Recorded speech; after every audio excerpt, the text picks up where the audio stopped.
कलकत्ता गुड़गांव दिल्ली दुनिया आए हैं सब में जो किसी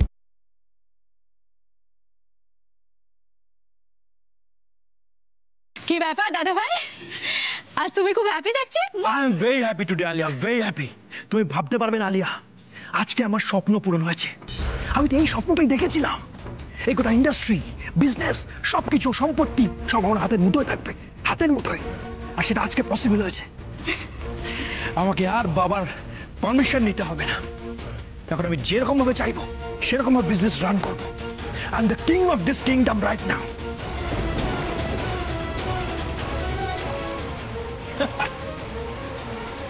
Today I'm very happy. আর এই হ্যাপিনেস এসে তোমার আর তোমার বাবার জন্য। I am thankful to you, thank you very much. Mention not দাদা ভাই, মেনশন নট। আর দেখো, তুমি আমাদের পাশে থাকবে, আমরা তোমার পাশে থাকবো, এটাই তো কথা ছিল, তাই না? একদম একদম। আর তাছাড়া এখন তো আমাদের একসাথে অনেক কাজ করতে হবে, রাইট? শিওর।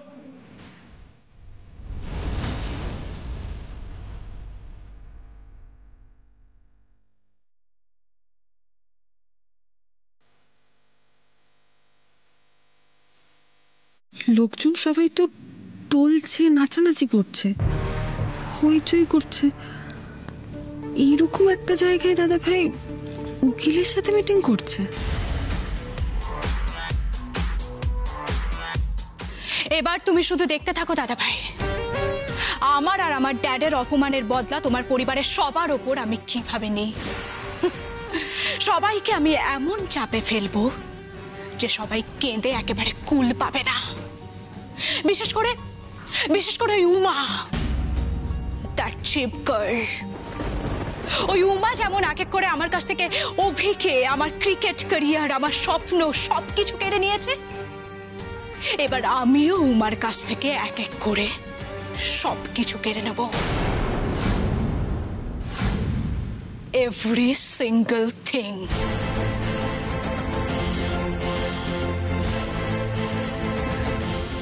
দাদা ভাই, তুমি আমার সঙ্গে থাকবে তো দাদা ভাই? অফকোর্স আলিয়া, এটা কোনো প্রশ্ন হলো? আমি সব সময় তোমার সঙ্গে আছি। আই ডোন্ট বদার তুমি উমার সঙ্গে কি করো না করো। তবে হ্যাঁ, একটা জিনিস শুধু খেয়াল রেখো, আমার এই বিজনেস, সম্পত্তি এইসবের মধ্যে প্লিজ নাক গলিও না। আদারওয়াইজ আমি সব সময় তোমার সঙ্গে আছি, প্রমিস।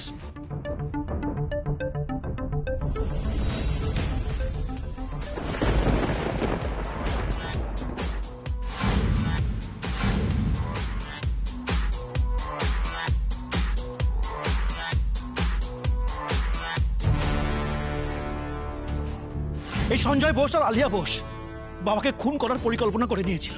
আলিয়া বোস আর সঞ্জয় বোস বাবার কিচ্ছু করতে পারবে না যদি লকআপে থাকে বাবা।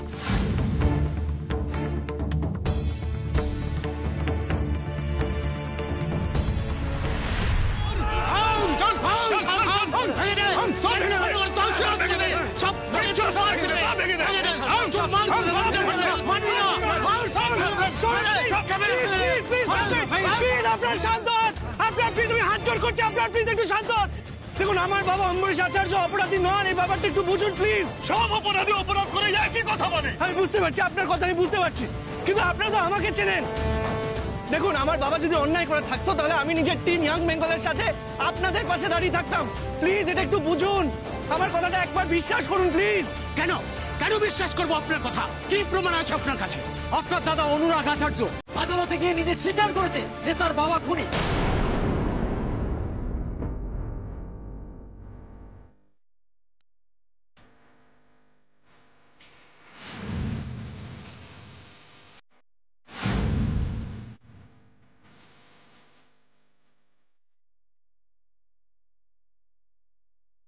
দাদা ভাই,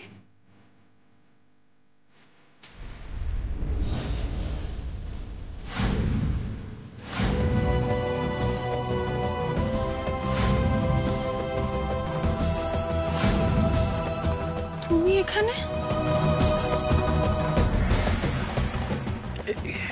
কি উমা, তুমি এখানে কি করছো? সে একই প্রশ্ন আমিও তোমাকে করছি।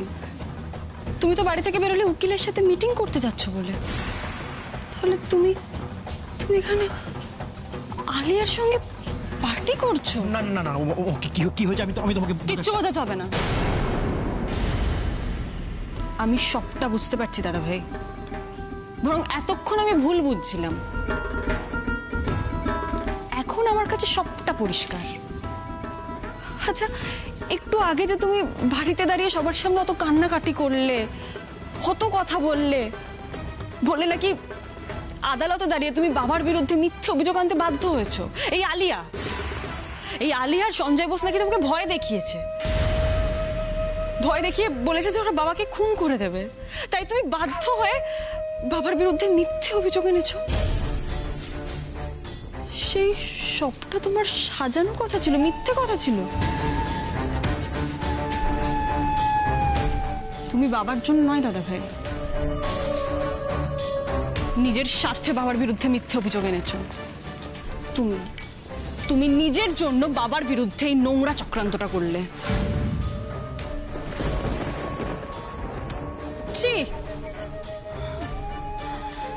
দাদা ভাই, আমার ভাবতে অসুবিধে হচ্ছে। আমি বিশ্বাস করতে পারছি না যে তুমি এই কাজটা করতে পারো। জানো দাদা ভাই, এতক্ষণ আমরা ভাবছিলাম যে বাইরে আমাদের যতই শত্রু থাক, আমাদের গোটা পরিবার তো আমাদের সাথে আছে, আমরা প্রত্যেকে একে অপরের সাথে আছি, পাশে আছি, কেউ আমাদের কোনো ক্ষতি করতে পারবে না। তুমি আছো আমাদের সাথে, আমরা সবাই মিলে চেষ্টা করছি, আমরা সবাই মিলে চেষ্টা করে বাবাকে বাড়ি ফিরিয়ে আনবো। কিন্তু তুমি তোমার পুরো ধারণাটাই মিথ্যে করে দিলে। জানো তো, এতদিন পর্যন্ত না আমার জীবনে দেখা সব থেকে খারাপ মানুষ ছিল এরা দুজন, এই সঞ্জয় বোস আর এই আলিয়া বোস। কিন্তু আজকে তোমার এই রূপটা দেখার পর আমার সব ধারণাটা পাল্টে গেল, আমার সবকিছু ওলট পালট হয়ে গেল। ছি দাদা ভাই, ছি। এবার তো তোমার গোটা দুনিয়াটাই বদলে যাবে উমা। ইয়েস। তুমি কি ভেবেছিলে তুমি একাই খেলতে জানো? হ্যাঁ, আমরা খেলতে জানি না? না উমা, তোমার ধারণা ভুল ছিল। জানো তো, আমরাও খুব ভালো করে খেলতে জানি, আর তাই তো এমন চাল চেলেছে যে গোটা আচার্য পরিবার এবার চরকি নাচন নাচবে, অম্বরীশ আচার্য জেলে ঘানি টানবে, আর ওই ফ্যামিলি আর বিজনেসের সমস্ত রাশ থাকবে অনুরাগ আচার্যের ওপর, যার হাত থাকবে আমাদের হাতে।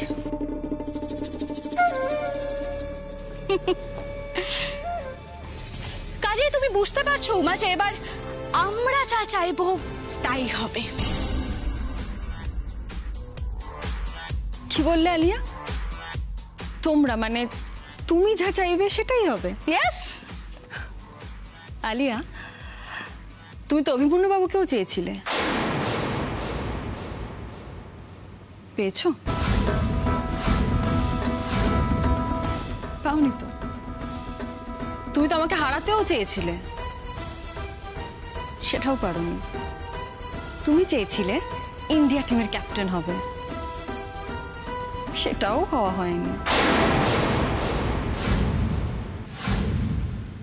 দেখুন ব্যাপারটা একটু বোঝার চেষ্টা করুন। আমার দাদাভাইকে ভুল বয়ান দিতে হয়েছে কোর্টে জোর করে। আচ্ছা আমার কথাটা একবার শুনুন। আমার শ্বশুর মশাই সুনন্দ দাস, যাকে মারার প্ল্যানিং এর জন্য বাবাকে লকআপে নিয়ে যাওয়া হয়েছে, সে নিজে বলেছে যে আমার বাবা নির্দোষ। আসল দোষী সঞ্জয় বোস। প্লিজ এটা একটু বুঝুন, বাবা কিছু করেনি। কেন আপনারা এরকম মিথ্যে কথা? একদম মিথ্যে কথা। পয়সা খাইয়ে শ্বশুরের মুখ বন্ধ করার চেষ্টা করেছিলেন। আরে ঘাপলা তো একটা আছেই, নইলে যে অভিমান্য আচার্য সব জায়গায় প্রতিবাদ করতে যেত তার ইয়ং বেঙ্গল টিম নিয়ে, আজ সেই টিম কোথায়? বাবাকে বাঁচাতে আজ নিজে এসেছে মিথ্যে সাফাই দিতে। আরে ওই তো দোষী।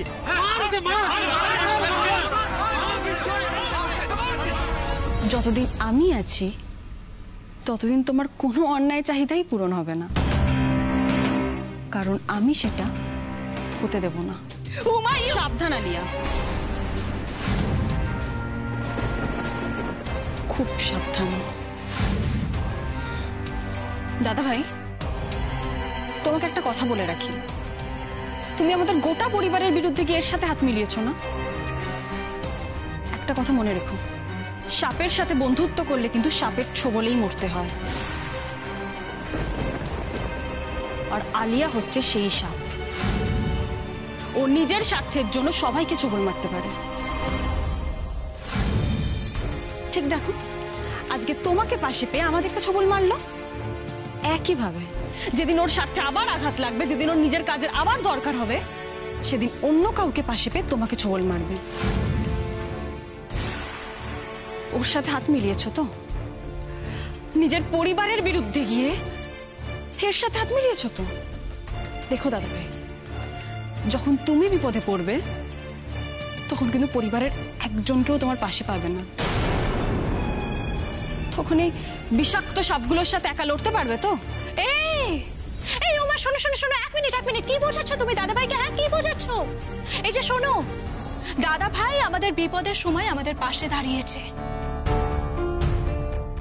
আর আমি আর ড্যাডও সব সময় দাদা ভাইয়ের পাশে দাঁড়াবো। আন্ডারস্টুড? ঠিক যেমন তুমি আর তোমার ড্যাড বাবার পাশে ছিলে, তাই না? আলিয়া, রুদ্রকেও তো তুমি একই কথা বলতে। Shut up! এই উমা শোনো, এবার তোমার যা করা তুমি করে নাও, ওকে? কারণ এবার আমি তোমাকে বোঝাবো আলিয়া পোস কি জিনিস। তুমি ভেবেছিলে যে তুমি আমাকে আর ড্যাডকে গোটা দুনিয়ার সামনে এক্সপোজ করে বিশাল বড় একটা কাজ করে ফেলেছো, বিরাট বড় একটা দান ছেলে ফেলেছো, রাইট?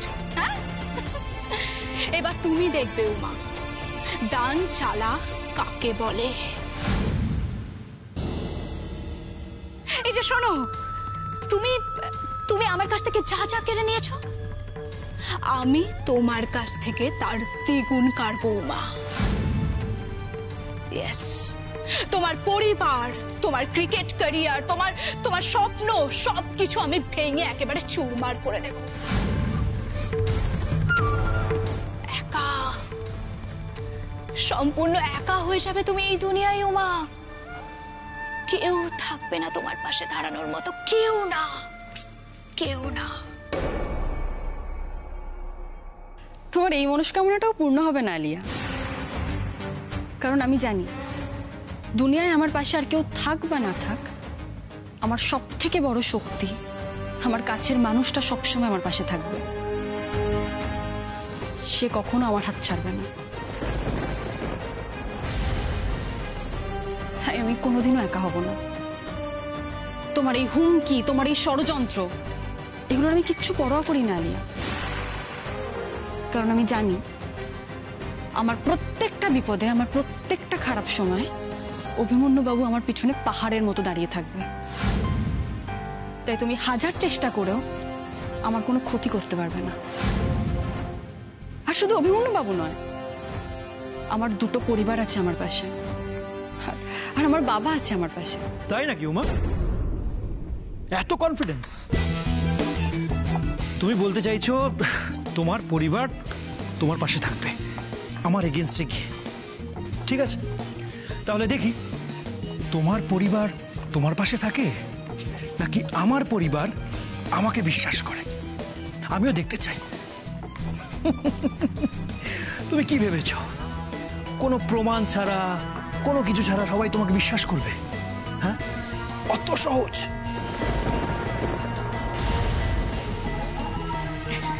আমি তোমাকে চ্যালেঞ্জ করছি।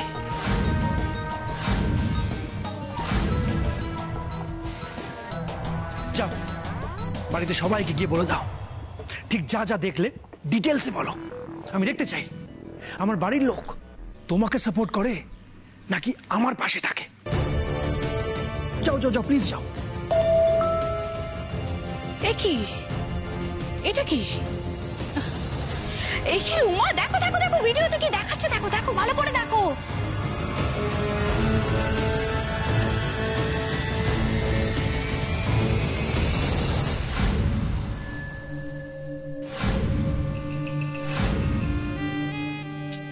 ইস, কি সর্বনাশটাই না নেমে এলো হ্যাঁ তোমার ফ্যামিলির উপর। দেখো, নিজের চোখেই দেখো, অভিমন্যু আচার্য তোমার অভিমন্যু বাবু ইয়াং বেঙ্গলের টিম লিডার কি হারে গণধোলায় খাচ্ছে, বাপরে বাপ, দেখলে তো, নিজের চোখে দেখলে তো। হ্যাঁ উমা, আর উমা তুমি এখানে দাঁড়িয়ে আছো কেন? যাও গিয়ে তোমার অভিমন্যু বাবুকে বাঁচাও, যাও তাড়াতাড়ি যাও। দেখো ওই কেবি রোডের একাডেমির সামনে অভিমন্যু বাবু মার খাচ্ছে, যাও তাড়াতাড়ি যাও, গিয়ে দেখো অভিমন্যু বাবুকে এমার্জেন্সি বা আইসিইউতে অ্যাডমিট করতে হয় কিনা। অবশ্য আমি তো অনেক সময় শুনেছি যে পাবলিকের হাতে মার খেলে অনেকে মারাও না।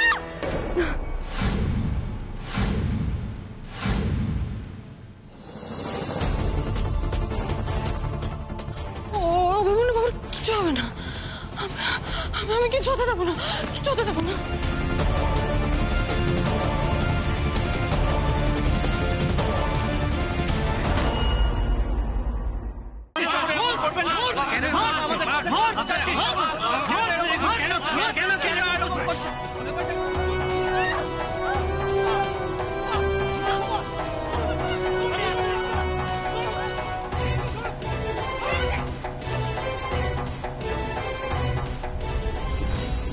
হ্যালো পুলিশ স্টেশন, হ্যাঁ শুনুন, আমি অম্বরীশ আচার্য একাডেমি থেকে বলছি।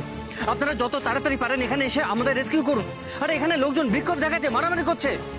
আপনারা যত তাড়াতাড়ি পারেন এসে আমাদের রেস্কিউ করুন প্লিজ। কেন এরকম করছে? তুমি এখানে কেন আসলে? কেন আসলে? আপনারা বুঝতে পারছেন না কেন? আপনারা প্লিজ এরকম করবেন না। শুনুন শুনুন, আপনারা অভিমন্যু বাবু,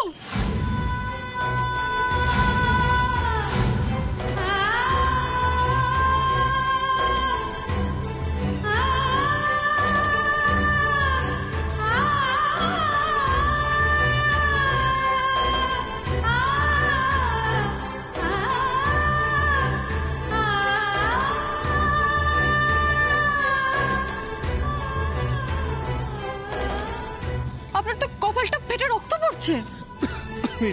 ঠিক আছে ঠিক আছে, রক্ত পড়ছে আপনার কপাল থেকে। দেখি মা, তুমি কেন এখানে আসলে?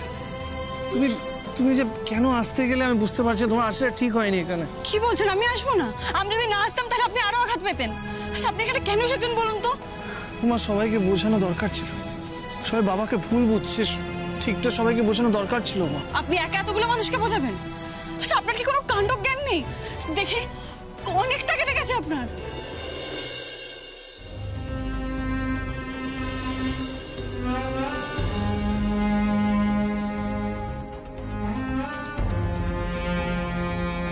Thank you officer, thank you very much. আমি বারণ করেছিলাম অভি তোকে। আমি চ এখান থেকে, চল চলুন, ধরো তো।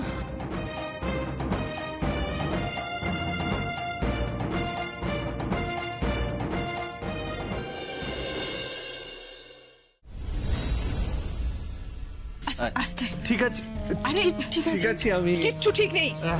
আমার একটা কথা শুনিস না, অরবিন্দ ঠিক করো গুলো। এতটা কনসার্ন হতে হবে না। ঠিক আছে, না তোর জন্য কনসার্ন হব না, রাস্তার লোকের জন্য। বাবা ঠিক আছে। একটু বরফ নিয়ে আয় না রে এখানে। তোরা বসো তুমি বসো। বনমালী একটু বরফ দিয়ে যাও তো। বরং দেখি আমি বরং একবার ডক্টরকে ফোন করি, বুঝলে? না না, ডক্টরকে কল করার কোনো দরকার নেই। তুই একটাও কথা বলবি না, একটাও কথা বলবি না। তুই দেখতে পাচ্ছিস তোর কি অবস্থা? দেখি কপালটা, দেখি কপালটা, দেখি। এক্ষুনি ডাক্তারকে ফোন কর। হ্যাঁ ডাক্তারকে ফোন করবে না? কি কাণ্ড বলতো তোর। কিরে পেলি তুই? লাইন পাচ্ছি না বড় মা। লাইন পাচ্ছিস না? শিখে রে। আমি না এক সময় বুঝতে পারছি না আমার কি করা উচিত। দেখলে আগে বাবার ওই রকম অবস্থা হলো, কিছুই বুঝলাম না, কিছু না, মানুষটাকে ধরে নিয়ে চলে গেল। আমি হাজার চেষ্টা করে তাকে আটকাতে পারলাম না। তার মধ্যে তুই জানিস আজকে আমার এরকম মানসিক অবস্থা। তুই কেন গেলি বল? আচ্ছা তুই কেন গেলি? তোর এখন এইরকম অবস্থা হয়ে যাবে। না, কিচ্ছু ঠিক হবে। তুমি একটাও কথা বলবে না। আমি দু চোখ যেদিকে চাই আমি বাড়ি ছেড়ে বেরিয়ে চলে যাবো। কি সব বলছো মা? সব ঠিক হয়ে যাবে। জামাইবাবু ফোনে পেয়েছো? আমি ট্রাই করছি। তুমি তো বলো না ফার্স্ট এড বক্সটা দিতে কাউকে। আমি নিয়ে আসছি, আপনি বসুন, আমি নিয়ে আসছি। তুমি কিছু হবে না মা, আমি নিয়ে আসছি। অভি, কতটা কেটে গেছে দেখ। তোর কি দরকার ছিল একা একা যাওয়ার ওখানে? অরবিন্দ, কি করে হলো এসব? ওই একাডেমিতে লোকজন বিক্ষোভ দেখাচ্ছিল দাদা, আর অভি সেখানে গিয়ে। আর তুই কি করছিলি? মুখ দেখছিলি? হ্যাঁ শুনলাম নাকি নিউজে দেখাচ্ছে। আমার দেখার সময় হয়নি, কারণ আমি উকিলের সঙ্গে ব্যস্ত ছিলাম। মানে কি করে হলো আমি জাস্ট ভাবতে পারছি না এসব। আর তোরা তো ওখানে ছিলি, ডক্টর ডাকিসনি কেন?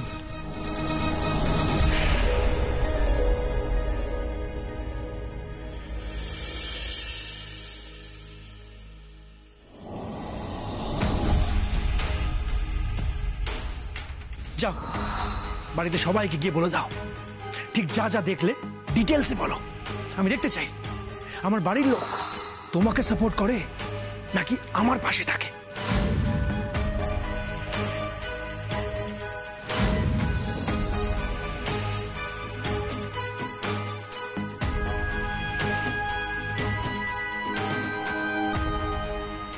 মানুষ এইভাবে নিজের রং বদলাতে পারে? আলিয়ার সামনে দাদাভাই আর আপনাদের সামনে দাদাভাই যে সম্পূর্ণ আলাদা মানুষ, অবিশ্বাস্য রকমের আলাদা। সত্যি তো, এই মুহূর্তে যা অবস্থা, কে পুরোপুরি বিশ্বাস করবে আমার কথা? এখন সবার মন চঞ্চল, কে কাকে বিশ্বাস করবে সেটাই বুঝে উঠতে পারছে না। প্রমাণ ছাড়া কাউকে দাদাভাইয়ের সত্যিটা বলবো, তাতে শুধু অশান্তিই বাড়বে, কোনো সমাধান হবে না।